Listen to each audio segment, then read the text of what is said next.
bahwa harta warisan hanya yang ada hubungannya dengan nasab. Kalau tidak ada hubungannya dengan nasab, maka dia tidak berhak untuk mendapatkan harta warisan. Anak sambung, dia adalah anak yang nasabnya kepada suami yang lain.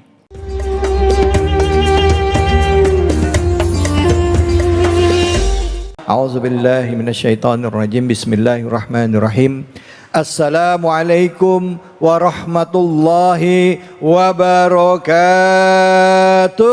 Waalaikumsalam warahmatullahi wabarakatuh. Bu. Ya. Sehat? Alhamdulillah. Pak. Ya.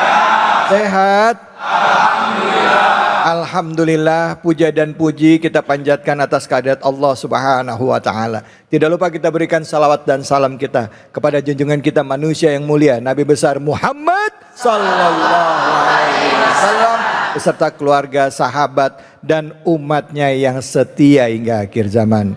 Alhamdulillah hari ini kita kembali lagi dipertemukan ya dalam program kesayangan kita, yaitu Cahaya Hati Indonesia. Bu. Ya. Pak, ada nggak orang yang pernah kita lihat berantem sampai putus hubungan kekeluargaan gara-gara warisan? Mana orangnya?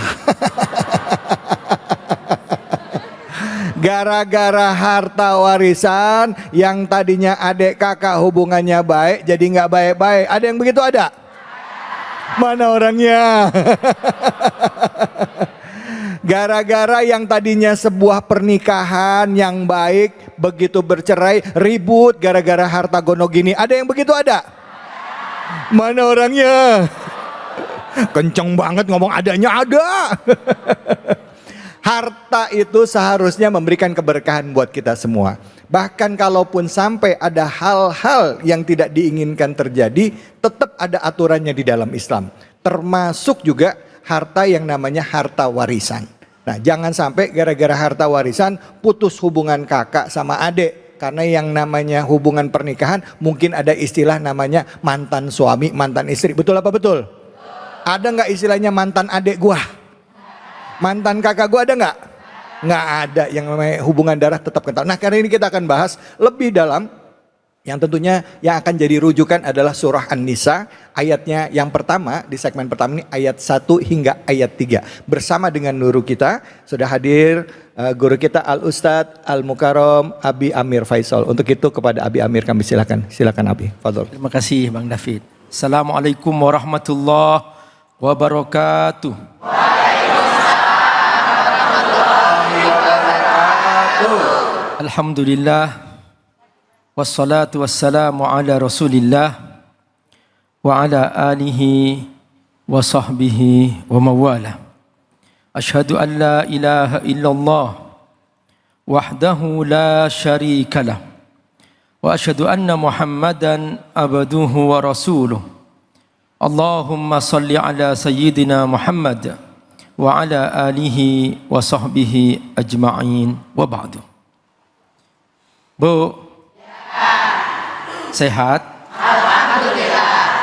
Pak? Ya. Semangat? Masya Allah, hari ini hampir seimbang. Ya, bapak-bapaknya banyak, ibu-ibunya juga banyak. Berarti kalau hadir ke pengajian ini, kiamat masih lama. Ya. Karena kadang-kadang ya Bang David ya, di sebuah masjid kita ngisi pengajian, bapak-bapaknya 3, ibu-ibunya ratusan, Masya Allah. 1:50. Berarti kalau 1:50 berarti kiamat sudah dekat. Alhamdulillah. Di sini masih jauh. Masya Allah. Jadi gini, kita akan bahas surah An-Nisa. An-Nisa apa artinya, Bu? Perempuan. Di dalam Al-Quran ada nggak surah Ar-Rijal, Pak? Ada. Nggak ada. Ar-Rijal apa artinya, Pak? Laki-laki. Iya. Kenapa kok An-Nisa? Karena kaum perempuan adalah titipan Allah bagi kaum laki-laki. Laki-laki adalah pemimpin. Ar-rijal qawwamun 'alan nisa. Maka laki-laki nggak perlu diangkat-angkat karena sudah punya derajat sendiri. Tapi kalau perempuan harus dijaga, ya Bu? Ya. Dilindungi, betul? Ya, jangan sampai kurang belanjaannya. Betul Bu? Betul. Pak, betul. Ya, Masya Allah. Nah, surah An-Nisa secara keseluruhan membahas tentang kewajiban kita berbuat adil. Dan adil itu dikatakan adil kalau berpihak kepada yang lemah. Kaum perempuan adalah titipan Allah, makhluk khusus karena dia punya kelemahan yang kalau dibanding laki-laki dia tidak sekuat laki-laki. Namun dari segi perasaan, dari segi ketangguhan, kaum perempuan lebih tangguh. Namun dari segi kemampuan, akal memang lebih diberikan kepada laki-laki. Karena itu dalam Islam, kaum perempuan tidak diberi tanggung jawab mencari nafkah. Dari sejak lahir sampai wafat, ibu nggak punya kewajiban mencari nafkah. Ibu lahir, nafkahnya ditanggung oleh ayah. Ibu menikah, nafkahnya ditanggung oleh suami. Suami meninggal, nafkahnya ditanggung oleh anak yang laki-laki. Karenanya dalam hukum waris, kaum laki-laki punya hak waris 2 kali lipat daripada perempuan. Lidzakari mislu hazzil unsayain. Karena laki-laki punya tanggung jawab. Nah, inilah rahasia surah An-Nisa. Surah An-Nisa ini dia khusus untuk kaum perempuan. Bahwa kalau kamu ingin berbuat adil, pastikan bahwa kamu tidak pernah mendolimi yang lemah. Jagalah mereka, kaum perempuan. Nah, dalam surah An-Nisa ini dibuka ayat pertama, ayat kedua, ayat ketiga. Ada beberapa istilah di sini. Di ayat pertama ada tentang pernikahan. Tapi ayat pernikahan ini dibuka oleh Allah dengan kata takwa. Ya ayyuhan nasu taqu rabbakum. Nih, perhatikan dibuka dengan kata takwa. Bahwa dalam pernikahan hendaklah diniatkan bertakwa kepada Allah Subhanahu wa taala. Kenapa kok bertakwa kepada Allah? Karena Allah lah yang menciptakan laki dan perempuan. Alladzi khalaqakum min nafsin wahidah.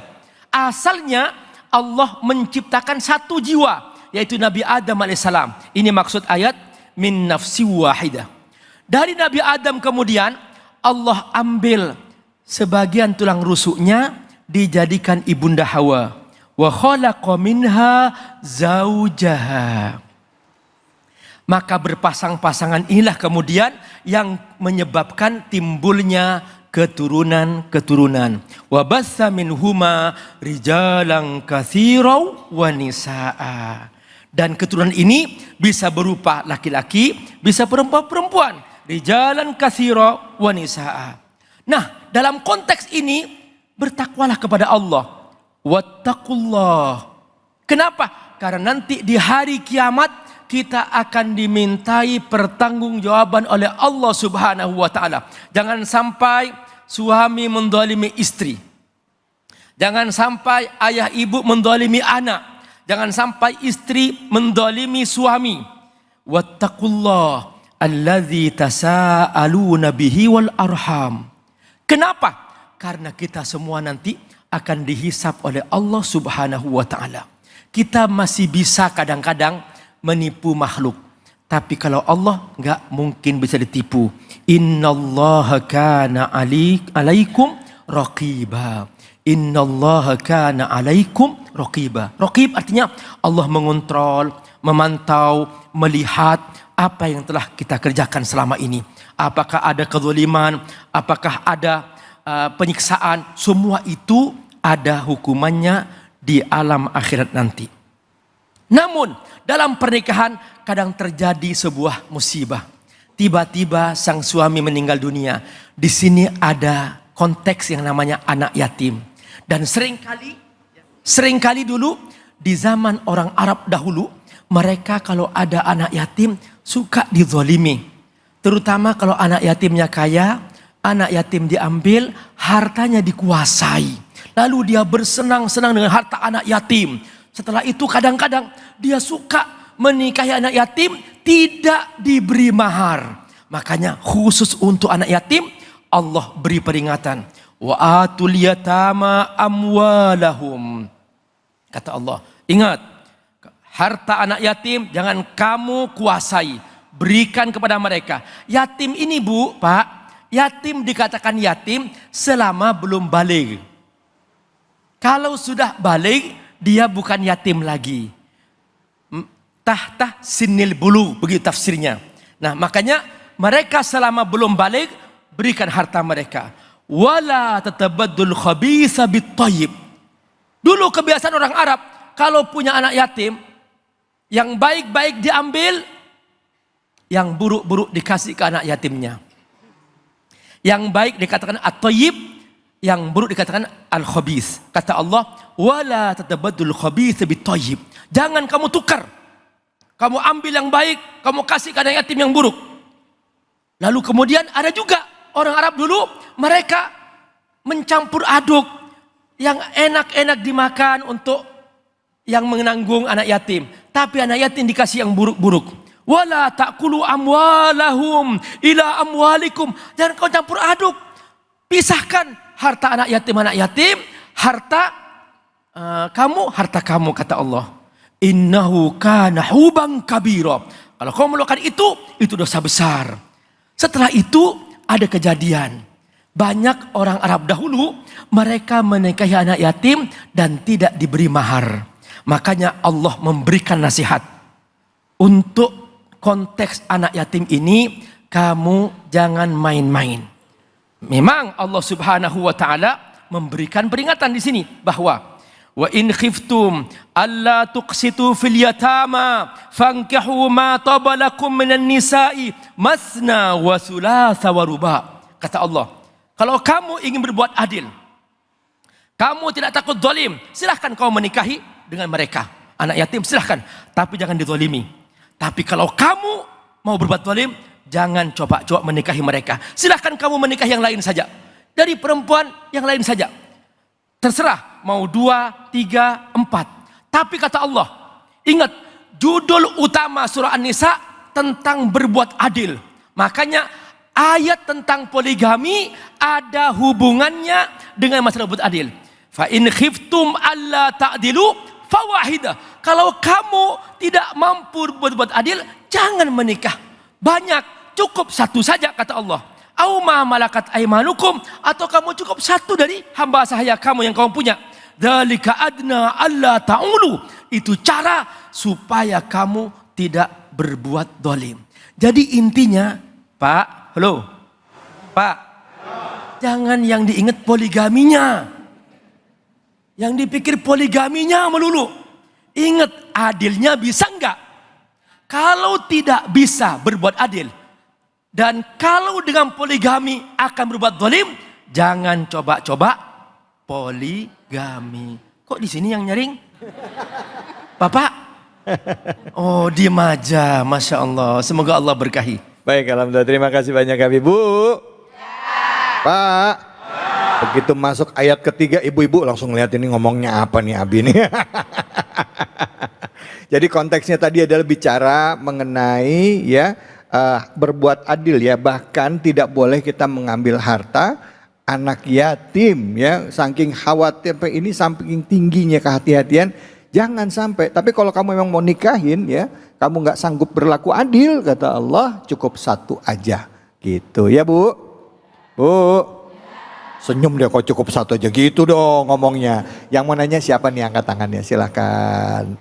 Oke, silakan Ibu. Ya, mana? Ya. Assalamualaikum warahmatullahi wabarakatuh. Waalaikumsalam warahmatullahi wabarakatuh. Izin nanya Ustadz, perkenalkan nama saya Dewi Solifah dari Majelis Taklim Al-Ummahat Harapan Indah. Ya, silakan Ibu. Apakah anak sambung berhak menerima harta waris Ustadz? Sekian pertanyaan saya, atas pencerahannya. Terima kasih. Assalamualaikum warahmatullahi wabarakatuh. Waalaikumsalam. Bu, maaf, anak sambungnya dari mana? Dari ibu apa dari suami? Dari ibu dan dari ibu pastinya. Dari istri ya, maksudnya Ya. si istri sebelumnya udah bawa Bawa anak ya. Terus kalau si suaminya yang baru ini meninggal, anak sambungnya dapat hak waris nggak dari suami yang baru gitu ya Bu ya? Ya. Ya, baik gitu. Silakan Abi Fadl. Ya, menarik sekali. Mengapa dalam surah An-Nisa dimulai pembicaraan tentang pernikahan, keluarga. Setelah itu baru ada pembahasan mengenai harta warisan. Bahwa harta warisan hanya yang ada hubungannya dengan nasab. Kalau tidak ada hubungannya dengan nasab, maka dia tidak berhak untuk mendapatkan harta warisan. Anak sambung, dia adalah anak yang nasabnya kepada suami yang lain. Nah, misalnya seorang ibu membawa anak. Suami sebelumnya sudah meninggal atau ditalak. Lalu dia menikah lagi. Begitu Bu ya? Lalu dia dengan anak itu, tiba-tiba suami yang baru ini meninggal dunia. Apakah anak yang dibawa oleh ibu ini dari suami yang lain dapat warisan dari ayah yang barusan meninggal dunia ini? Tidak, karena tidak ada hubungan nasab. Dia hanya dapat harta warisan dari ibunya. Kalau ibu yang melahirkannya dia meninggal dunia dan ibu punya harta di situ, maka dia dapat hak waris dari ibu yang mengandungnya. Itu pengertiannya. Gitu ya, gitu ya Bu ya, paham ya Bu ya? Paham ya? Oke, baik Pak. Bu. Jadi yang namanya hak waris ya, itu turunnya yang hubungan nasabnya langsung. Ya, dari benar. bapak ke anak, begitu ya? Benar, ya. Kandung ya, maksudnya gitu ya, bapak kandung. Jadi walaupun sudah bercerai misalnya suami dan istri, ya, si anak ini tetap punya hak dari bapaknya. Ya, kan Dari gitu. bapak yang Ya, bapak kandungnya. bapak kandungnya. Ya, walaupun ibu dengan suami sudah bercerai, anak ibu yang ikut sama ibu misalnya itu tetap punya hak dari suami ibu yang dulu. Nah, tapi kalau ibu nikah lagi, anak ibu nggak dapat hak dari suami yang baru gitu ya, Bu ya? Disinilah mengapa dalam Islam dikatakan bahwa ar-rijal qawwamuna 'ala nisa. Bahwa laki-laki lah yang memimpin. Karena ternyata semua garis nasab hubungannya dengan ayah. Karena itu jika ayah berpoligami, dia punya istri 2, punya istri 3, punya istri 4. Ya. Maka semua anak ini anak kandung. Karena apa? Ayahnya satu. Dan ini disebut anak kandung semuanya. Dan ini dapat warisan dari sang ayah yang meninggal dunia dan meninggalkan semua anak ini. Oke. Itulah pentingnya nasab dalam Islam. Baik, Abi, sekarang pertanyaannya. Maaf ya, ini tapi Abi boleh jawab atau juga mungkin banyak pertanyaan juga dari pemirsa yang juga pengen tahu jawabannya. Jika seorang laki-laki menikah, istrinya ada 3 atau 4, ya. Pada saat suami ini meninggal, si laki-lakinya meninggal, dia punya 4 istri dan setiap istri punya anak. Nah, anaknya ini dapat hartanya dari masing-masing ibu dan suaminya. Artinya setiap ini kan punya 4 rumah tangga. Iya. Apakah dibagi dari masing-masing rumah tangganya atau dari istri yang pertama dibagi rata, istri kedua dibagi rata, istri ketiga dibagi rata, termasuk istri keempat dibagi rata hartanya? Gitu, tapi nanti jawabnya Abi. Oke. Seru kan, penasaran? Saya juga penasaran soalnya. Jangan kemana-mana, tetap di sini di Cahaya Hati Indonesia.